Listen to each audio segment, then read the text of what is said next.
নিঃস্ব অবস্থায় কি দোয়া করতে পারেন একজন মানুষ, এই দোয়াটা শিখে নেন, ইনশাআল্লাহ আপনার জীবনের সমস্ত সংকট কেটে যাবে ইনশাআল্লাহ।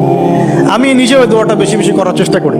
দোয়াটা হচ্ছে, মুসা আলাইহিস সালাম একটা গাছের নিচে হেলান দিয়ে বসলেন, বসে দেখলেন দুইজন মেয়ে দাঁড়িয়ে আছে দূরে, পানি নিতে পারছে না, লোকজন পানি নিয়ে যাচ্ছে, ওরা দাঁড়িয়ে আছে বেচারি। মুসা আলাইহিস সালাম গিয়ে বললেন, কি সমস্যা আপনাদের?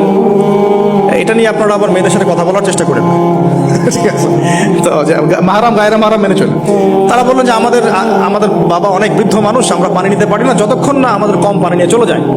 মুসা আলাইহিস সালাম তো একটু বললাম না, ফিজিক্যালি খুব স্ট্রং ছিলেন, থাকে না বডি বিল্ডার, সামনে গিয়ে কথা বলে সরব পানি নিতে দাও, তখন মানুষ একটু মূল্যায়ন করে না। তো মুসা আলাইহিস সালাম এভাবে পানি নিয়ে দিলেন এবং বাছুরদেরকে পানি পান করালেন, করিয়ে গাছের নিচে এসে বসে আছেন।